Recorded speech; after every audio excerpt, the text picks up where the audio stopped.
Hello বন্ধুরা, YouTube channel monetize করার পর অবশ্যই আপনাকে ইউটিউব ভিডিও মনিটাইজ করতে হয়।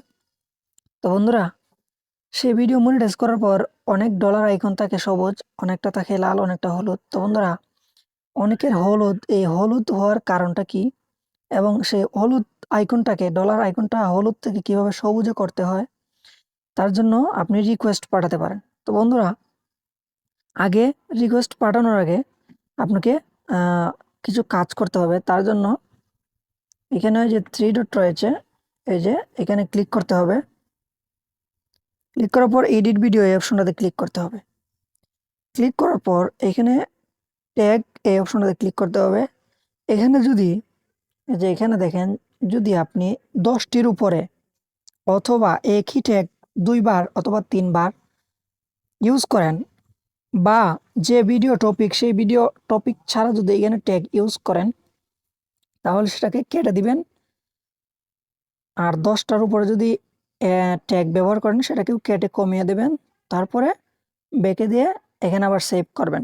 তারপরে যদি আপনার থাম্বনেলটা কোনো ক্রোম ব্রাউজার বা অন্যান্য ব্রাউজার থেকে যদি আপনি কোনো কিছু ডাউনলোড করে সরাসরি আপনার থাম্বনেলে ব্যবহার করেন কোনো ধরনের এডিটিং ছাড়া, তাহলে কিন্তু সেটিও সমস্যাজনক, মানে সেটার কারণেও সমস্যা হতে পারে।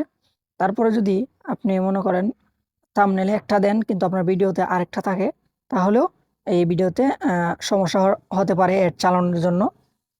তাই বন্ধুরা, আপনি এগুলা সমাধান করে তারপরে কিন্তু ব্যাকে চলে আসবেন। আসার পর এই ভিডিওর উপর একটা ক্লিক করে দেবেন।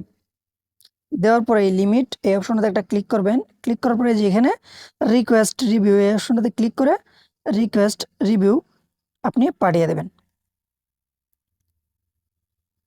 এই বক্সটা ক্লিয়ার করে এই যেখানে সাবমিট রিকোয়েস্ট এই অপশনটাতে ক্লিক করলে কিন্তু রিভিউটা তাদের কাছে সাবমিট হয়ে যাবে। তারপর কিন্তু আপনি কিছুদিন পরে যদি আপনার সব কিছু ঠিকঠাক থাকে, তাহলে কিন্তু আবার এটাকে গ্রিন স্ক্রিন বা সবুজ ডলার আইকন নিয়ে ওরা পরিণত করে দেবে।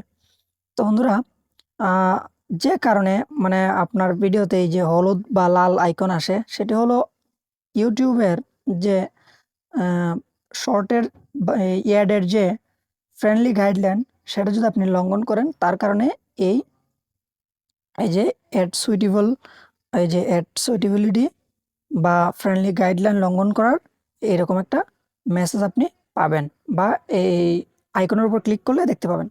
তো বন্ধুরা, সব কিছু কমপ্লিট করার পর আমি যেভাবে বললাম সেভাবে করে তারপরে রিকোয়েস্ট পাঠানোর পর আপনারটা যদি হয়ে যায়, তাহলে বুঝবেন এই সমস্যার কারণে আপনার হলুদ আইকন ছিল, কিন্তু এখন সমস্যার সমাধান হয়ে গেছে। তো বন্ধুরা, ভিডিওটি যদি ভালো লাগে বা আপনার কার্যকরী হয়, তাহলে অবশ্যই আমার ভিডিওতে লাইক করবেন এবং আমার চ্যানেলটাকে সাবস্ক্রাইব করে দেবেন।